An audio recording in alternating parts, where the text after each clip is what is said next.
Bonjour à toutes et à tous, merci pour votre fidélité à Storia Voce et bienvenue pour cette nouvelle édition de nos cours d'histoire co-présentés avec le site d'information Atlantico. Avant de commencer, un petit rappel afin que nous puissions nous développer. N'hésitez vraiment pas à soutenir Storia Voce. Donnez 10, 5 ou même un seul petit euro via PayPal ou par virement bancaire. Si chaque auditeur donne 1 ou 2 euros, eh bien, nous pourrions assurer 3 fois plus d'émissions. Ce don ne vous prendra que quelques clics. Nous comptons sur vous. Rendez-vous dans la rubrique Soutenez-nous sur la page d'accueil. Notre association compte sur vous. Olivier Dard, bonjour. Bonjour. Merci d'avoir répondu à notre invitation. Nous avons déjà enregistré une émission ensemble, un cours d'histoire consacré au conservatisme. Vous êtes professeur d'histoire contemporaine à la Sorbonne, à Paris 4. Vous travaillez aussi dans le cadre de ce qu'on appelle l'UMR, l'unité mixte de recherche avec Paris 1 et le CNRS dans le cadre du laboratoire en histoire des relations internationales contemporaines et des mondes étrangers. Vous êtes auteur de nombreux ouvrages, vous avez dirigé récemment avec les historiens Jacques-Olivier Boudon et Éric Anceau une histoire des internationales en Europe, évidemment, et au 19e et 20e siècle. Les actes de ce colloque sont sortis, ils ont été publiés aux éditions du Nouveau Monde. Ce cours d'histoire, vous l'aurez compris, est consacré à l'internationalisme. Qu'est-ce que l'internationalisme? Olivier Dard, quand on parle d'international, on pense immédiatement à l'international rouge, à la fameuse chanson d'Eugène Pottier, l'international, écrite pendant la Commune de Paris en 1871. Pourtant, on ne peut circonscrire l'international à un moment particulier de l'histoire politique. Il existerait des internationales ? Oui, alors écoutez, c'est ce qu'on a essayé effectivement de montrer à travers ce livre collectif, alors qui est le produit en fait d'une série de séminaires que nous avons tenus donc effectivement à la Sorbonne. Alors des internationales, oui, parce que pendant très longtemps, effectivement, l'international était assimilé à l'international socialiste, ou plutôt aux internationales socialistes, et bien entendu à l'international communiste, la plus célèbre étant la troisième internationale, la célèbre Comintern. Alors, ce que nous avons essayé de montrer, c'est que l'internationalisation ne concerne pas uniquement au plan politique que les forces de gauche, socialistes et communistes, mais qu'elle concerne bien d'autres forces politiques, et ce, d'ailleurs, avant même la naissance de la première internationale qui remonte aux années 1860, puisque nous avons décidé de faire commencer cette histoire des internationales avec l'internationale libérale qui démarre au lendemain de la Révolution française. Donc, on peut dater l'invention de l'internationalisme au début du 19e siècle. Oui, si on prend, au fond, tout dépend de ce qu'on va appeler l'international, ou la notion d'international. Au fond, on a essentiellement défini la notion d'international, en partant des internationales socialistes et communistes, comme une entité fondée sur une organisation structurée. Une organisation structurée autour effectivement d'une institution pivot à laquelle adhéraient un certain nombre d'organisations, et évidemment l'institution pivot donnait, j'allais dire, la ligne, la doxa à l'ensemble. Alors notre pari ici a été de considérer que effectivement au tournant des 18e et 19e siècles, ce qui est tout à fait frappant, c'est d'une part l'internationalisation, ou au moins l'européanisation d'un certain nombre de combats, et nous avons en particulier insisté par exemple sur toute l'importance des mercenaires, des combattants volontaires pour des causes les plus variées, qui vont de la défense de la Révolution française jusqu'ensuite au combat légitimiste dans l'Europe du 19e siècle, donc défense de combats européanisé, internationalisé, et le souci qu'ont eu ces acteurs, sans passer véritablement par une organisation fêtière en quelque sorte, mais d'entretenir entre eux un certain nombre de liaisons de contact pour justement affirmer, j'allais dire collectivement, un certain projet, un certain idéal collectif. Au point que certains historiens, et je pense en particulier à un historien comme Emmanuel Jousse, par exemple, a pu parler d'une internationale informelle, opposant l'international formel dont je parlais il y a un instant, donc cette internationale avec cette organisation fêtière, à une, ou plutôt des internationales plus informelles, mais qui sont en même temps extrêmement importantes, car elles signifient, pour un certain nombre d'acteurs engagés, un moyen de reconnaissance d'un pays à l'autre, d'une société à l'autre. On se reconnaît dans un combat commun. Alors, par exemple, le printemps des peuples, au XIXe siècle, les mouvements révolutionnaires qui sont à la fois populaires mais aussi libéraux, avec des visées idéologiques bien précises, vous le placez, ce printemps des peuples, dans le premier ou la deuxième catégorie? Non, plutôt dans une catégorie plus informelle, si vous voulez, parce que derrière, si vous voulez, derrière la notion d'international, il y a aussi l'idée d'un chef d'orchestre clandestin, c'est-à-dire au fond une sorte de grand patron. Voilà, qui est derrière. Alors, dans certains cas, il n'y a pas besoin de se poser la question. L'international communiste, la troisième internationale, le Comintern, le grand patron, c'est Moscou. C'est Moscou. Dans d'autres cas, il n'y a pas forcément ce grand patron ou ce chef d'orchestre clandestin. Cela ne veut pas dire, évidemment, que les acteurs ne soient pas sans lien entre eux, encore une fois, et sans volonté d'affirmer la communauté d'un combat, ce qui permet, par exemple, d'expliquer comment un certain nombre de militants vont pouvoir passer, en fonction des conjonctures, d'un pays à l'autre, d'un combat à l'autre. Vous avez véritablement, à travers également cette notion d'international, la naissance aussi d'une notion qui est très importante au 19e et 20e siècle, qui est la notion de soldat politique. Est-ce que l'internationalisme et le cosmopolitisme mènent le même combat? Pas forcément. Enfin, on est sur deux choses, me semble-t-il, différentes, si vous voulez. On est sur deux choses différentes, car, encore une fois, l'international... On pourrait très bien imaginer d'ailleurs une internationale des cosmopolites. Bon, mais tout est possible. La place est à prendre. Voilà, la place est à prendre. On nous a reproché, d'ailleurs, effectivement, l'absence de certaines internationales. Effectivement, il y en a sans doute encore plus que celles que nous avons traitées. Mais ce qui me paraît le plus important à souligner ici, pour définir ce que nous avons appelé au fond ces internationales, c'est en même temps la dimension idéologique qui joue un rôle fondamental. De quelles internationales parle-t-on dans ce livre? Pour être tout à fait concret, il y a bien sûr les internationales rouges dont on parlait, mais il y a aussi les anarchistes, il y a aussi les catholiques, il y a les libéraux. Bref, il y a toute une série de familles politiques ou de familles de pensée.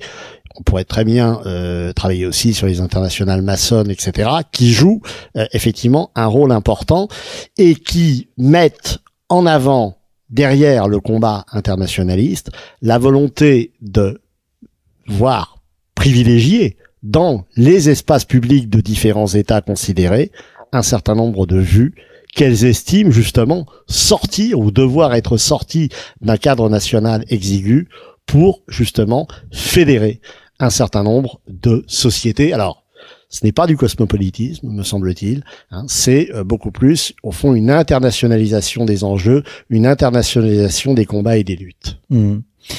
En vous écoutant, je pense au combat de la SDN, la Société des Nations, entre les deux guerres, au combat de l'Organisation des Nations Unies. C'est une forme d'internationalisme, l'ONU ? Non, c'est une forme d'internationalisation, mais pas d'internationalisme. Non, pourquoi? Parce que les États jouent un rôle fondamental.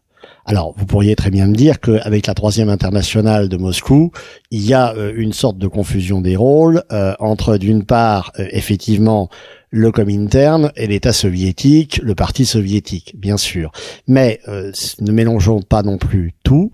L'ONU, enfin la SDN, l'ONU, ce sont des organisations internationales dominée par des États, et il n'est pas d'ailleurs nécessairement question, dans le cadre de l'ONU, que ces États soient appelés à disparaître derrière une vision commune. Et d'ailleurs, on sait très bien que sur toute une série de questions, c'est le moins qu'on puisse dire, de la Société des Nations à l'ONU, les États ne sont guère d'accord. Alors que ce qui va, au contraire, fonder la mise sur pied, y compris de ces internationales informelles, c'est le sentiment ou la volonté de partager, de faire partager un certain projet politique commun par-delà les frontières. Ça ne veut évidemment pas dire que les forces politiques nationales ne résistent pas. On l'a vu par exemple avant la Première Guerre mondiale au sein de l'internationale socialiste. Cette internationale socialiste, rappelons-le, avant 14, défendait la paix. Les prolétaires n'avaient pas de patrie. On pensait que l'internationale socialiste allait être en mesure d'empêcher la guerre. On connaît la suite. Et le ralliement des socialistes des différents pays, français et allemands en particulier, à l'Union sacrée. Donc on voit très bien que les nations résistent, que les sociétés nationales résistent, mais il y a en même temps une démarche internationaliste d'un certain nombre de forces politiques et de nombreuses forces politiques qu'il est important de souligner. Donc au même titre qu'il y a la nation et le nationalisme, il y a l'international et l'internationalisme. Oui, absolument. Mais on a même d'ailleurs parfois des nationalistes qui vont vouloir eux aussi, notamment à droite, créer des internationales, une ou des internationales dites noires ou blanches. Alors je reste précisément sur le nationalisme, et un nationalisme particulier. On sait que Staline a su cultiver le nationalisme russe pendant la Seconde Guerre mondiale, tout en assurant bien évidemment la promotion de l'internationalisme communiste. Nationalisme et internationalisme sont donc conciliables? Alors, il l'était au moins dans la propagande soviétique. C'est-à-dire que, rappelons qu'avant la Seconde Guerre mondiale, la ligne de l'internationale communiste, donc du Comintern, était d'expliquer aux prolétaires européens communistes que ils avaient une patrie qui était l'Union soviétique, qui était la patrie des prolétaires. Et qu'à partir de là, dans cette logique, évidemment, il paraissait tout à fait indispensable de défendre la patrie des travailleurs au nom de la défense de la révolution. Alors, vous pouvez trouver l'argument tout à fait spécieux, et les adversaires, évidemment, des communistes ne manquaient pas de le mettre en avant, mais c'est par ce moyen, si vous voulez, que les soviétiques ont avancé ou expliquer mis en scène ce type de discours. Cela étant, on s'est assez vite rendu compte que, du point de vue des communistes eux-mêmes, la question nationale a pu faire ou refaire surface. Je me contenterai d'un seul exemple au tournant des années 60, c'est la rivalité sino-soviétique. C'est-à-dire qu'à l'époque, effectivement, il n'existe plus, puisque le Cominform qui avait succédé au Comintern avait été entre-temps supprimé. Il n'existait plus d'organisations fêtières telles que nous les avons évoquées, mais il n'en demeurait pas moins qu'il y avait théoriquement un camp communiste, et on voit très bien que, pour le coup, les divergences idéologiques entre les uns et les autres ont rendu impossible une internationale communiste mêlant soviétique et pro-chinois, et que non seulement il n'y a pas eu d'alliance possible, mais que ça s'est même terminé par une guerre à la fois idéologique et militaire entre les deux puissances. Alors il y avait un anticommuniste qui s'appelait Charles Maurras, qui disait que l'Église était et la seule internationale qui tienne. Le présent est très important. Et j'allais dire, ça fait 2000 ans que ça dure. En ouvrant votre livre, donc les travaux des séminaires Histoire des internationales, eh bien, avec Éric Anceau et Jacques-Olivier Boudon, eh bien, il y a une contribution, celle de Philippe Chenot, qui est professeur à la Grégorienne, si mes souvenirs sont bons, donc dans une université pontificale. Il parle de la démocratie chrétienne comme une tentative d'international. Oui, absolument. Car, alors, bon, par rapport à ce que vous dites sur l'international catholique, Effectivement, on pourrait considérer, mais ça nous emmènerait assez loin, que d'un certain point de vue, l'ultramontanisme peut être assimilé à une forme d'internationalisation et que le Vatican jouerait un peu ce rôle d'organisation fêtière dont nous parlions par rapport aux églises locales. Il y a toujours eu une sorte de, il y a l'opposition du pouvoir temporel et du pouvoir spirituel qui est une sorte de constante de l'histoire de l'Église. De la fin du 5e siècle jusqu'à nos jours. Absolument. Et d'ailleurs, au début de la construction européenne, les communistes ne manquaient pas de stigmatiser dans l'Église catholique et dans le courant démocrate chrétien favorable à l'Europe, ce qu'ils appelaient l'international noir, le noir des soutanes, pour dénoncer l'alliance entre De Gasperi, Adenauer, Robert Schuman, une internationale face à une autre. Mais par rapport aux démocrates chrétiens, j'insisterai sur 2 points qui me paraissent importants. La première, c'est que les partis démocrates chrétiens ont tenté effectivement de mettre en place une internationale de type partisan, comme l'avaient fait les socialistes, comme l'avaient fait les communistes et d'autres forces, notamment libérales. Alors c'est intéressant parce que ça renvoie aussi à la dimension justement partisane de la démocratie chrétienne.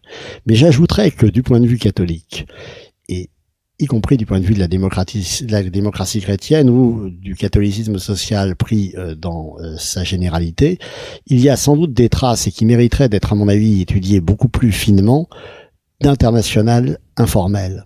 C'est-à-dire que il y a le Vatican, bien sûr, qui joue un rôle important.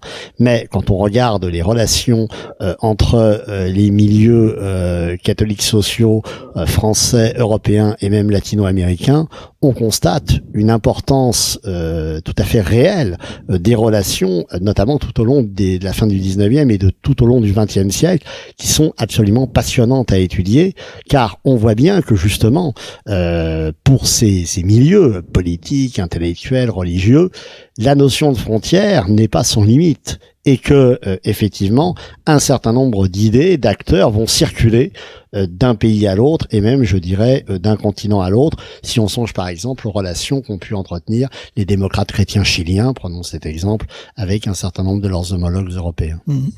Votre livre montre bien, encore une fois, je reviens sur l'idée d'un projet commun, un horizon idéologique, une conscience partagée, une organisation, une structure, une stratégie.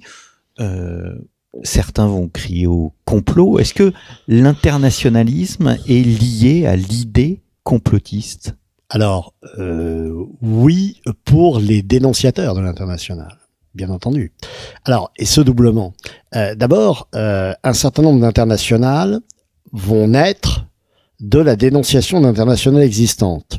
Je prends un seul exemple, l'entente internationale anticommunistes de l'entre-deux-guerres. Un certain nombre d'anticommunistes vont vouloir créer une sorte de contre-internationale communiste avec un échec au bout, mais qu'importe, en considérant que il y a un véritable danger.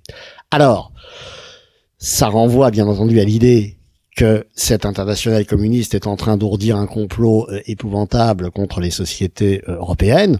Bon, complot, on peut en discuter, notamment dans cette France des années 30 où la cagoule s'est beaucoup agitée contre le complot communiste en 1936-1937. Cela étant, l'internationale communiste ne travaille pas pour rien, évidemment, à l'époque du Comintern. Donc, il y a évidemment un projet politique. Mais là où je vous suis tout à fait, c'est par rapport souvent à l'association qui est faite entre, au fond, internationalisme et complotisme. C'est-à-dire que pour toute une presse association qui va essayer, alors quels que soient d'ailleurs les acteurs considérés, de mettre en évidence un certain nombre de relations, de liens entre des personnes, des revues, des forces politiques, etc., il est évident que le mythe de la toile d'araignée fait assez rapidement surface. Alors, toute la question est évidemment de ne pas confondre les efforts qui sont ceux de ces internationalistes avec les résultats réels des tentatives qui sont les leurs. Et on se rend compte que en la matière, ce sont souvent les États qui gagnent, y compris lorsque les militants internationalistes peuvent ou espèrent un certain nombre de connivences idéologiques de la part de différents régimes considérés. À vous entendre, on a l'impression tout de même qu'il y a une part de fantasme aussi. Oui, il y a une part de fantasme, bien sûr, mais je dirais une part de fantasme des deux côtés. Pour préciser ce que je disais à propos des régimes, au moment de la fin de l'Algérie française, un certain nombre de militants vont se retrouver en Espagne, dans l'Espagne de Franco ou dans le Portugal de Salazar. Un certain nombre d'entre eux vont penser naïvement, très naïvement, que ces régimes, parce qu'ils pouvaient entretenir un certain nombre de connivences avec eux, y compris sur le plan de la défense de l'Occident et de la défense de l'Empire, je pense au cas portugais, allaient les soutenir. La réalité a été très différente. L'international noir sous l'égide de l'OAS, c'est quelque chose qui n'existe pas, c'est une légende. Vous avez travaillé dessus. J'ai travaillé dessus, oui, tout à fait, avec d'autres. Mais effectivement, même si c'est une légende, ce qu'il est intéressant de noter, là ça renvoie à ce que vous disiez sur le fantasme, c'est que à l'époque, dans les années 60 et 70, un certain nombre de journalistes ou de militants de gauche et d'extrême gauche ont voulu y voir la marque de ce qu'on appelait un orchestre noir. Donc si vous voulez, la légende est inséparable d'une certaine mise en scène, d'une fantasmagorie, et ce que l'on dit là pour ces organisations pourrait évidemment se retrouver à partir d'autres exemples. Il y a le fantasme, il y a aussi l'avant-gardisme, c'est-à-dire peut-être une des composantes des internationales, c'est de se vouloir avant-gardiste. Oui, absolument. D'être au fond en avance sur l'histoire, de grouper au fond les énergies, les plus prometteuses pour une idée donnée dans une série de territoires donnés. Oui, ça tout à fait d'accord. Est-ce que l'internationalisme n'est-il pas finalement une sorte de fils lointain d'une volonté de domination impériale? Pour un certain nombre de ses tenants, sans doute. Sans doute. C'est-à-dire l'idée qu'un projet doit effectivement dominer les autres, sinon complètement dominer les autres, du moins qu'il sera d'autant plus fort et d'autant plus affirmé qu'il sera capable de nouer des relations à l'extérieur. Pour au fond, c'est un peu, si je puis dire, la théorie du foyer. On va essayer de développer à un endroit, à un autre pour essayer de provoquer au fond une sorte de, je n'ose dire explosion, mais de mise en gerbe qui permet évidemment une efflorescence et un développement d'un certain nombre d'idées. Vous parliez tout à l'heure du printemps des peuples, il y a aussi de ce point de vue-là tout l'héritage révolutionnaire ou contre-révolutionnaire, parce qu'il y a aussi une internationale contre-révolutionnaire qu'on a tendance à oublier, mais qui est bien réelle. Qui est bien réelle. Alors pour terminer, Olivier Dard, l'islam. On s'est posé la question de savoir avec Stéphane Courtois si l'islamisme était un nouveau totalitarisme. Est-ce que pour vous l'islamisme est un nouvel internationalisme? Alors il se définit comme tel pour un certain nombre de ses partisans. Alors là aussi, deux choses sont importantes. Dans l'histoire de l'international du terrorisme, l'islamisme, n'est nullement le premier exemple. Il y en a eu d'autres depuis au moins le 19e siècle, du terrorisme russe et ses succédanés jusqu'à d'autres exemples. Mais ce qui me paraît important, c'est qu'on retrouve à travers l'islamisme toute une série d'éléments dont on a déjà parlé.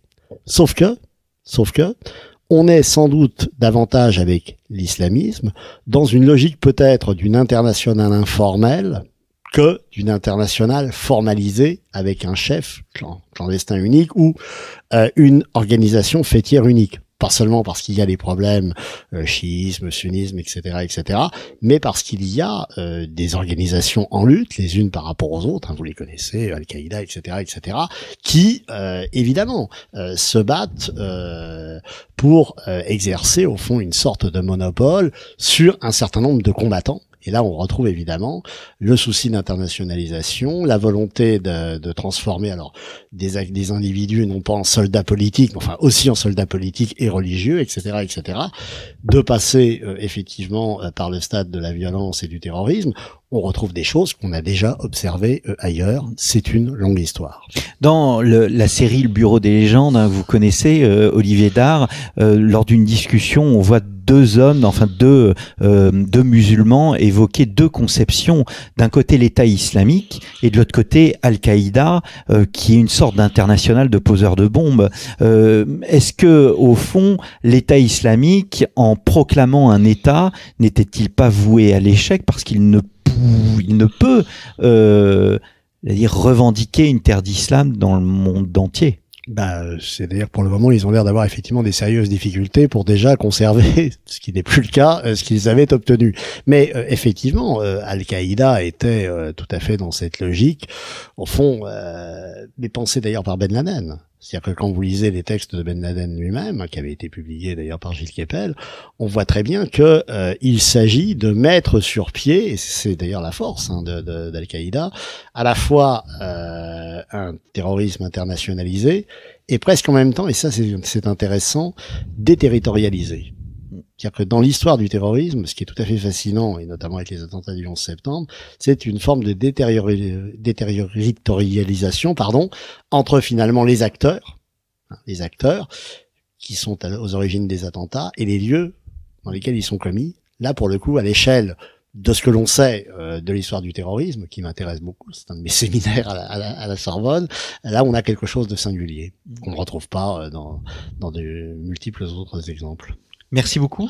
Merci Olivier beaucoup. Dain, Histoire des internationales, un livre dirigé avec vos confrères Éric Anceau et Jacques-Olivier Boudon chez Nouveau Monde Éditions. Et je me permets aussi de renvoyer nos auditeurs au dictionnaire du conservatisme que vous avez dirigé avec Frédéric Rouvillois et Christophe Boutin, paru aux éditions du Cerf et bien évidemment à notre émission que nous avons enregistrée à l'occasion. Merci beaucoup. Et je donne rendez-vous à nos auditeurs pour un prochain cours d'histoire très bientôt. Merci. Merci.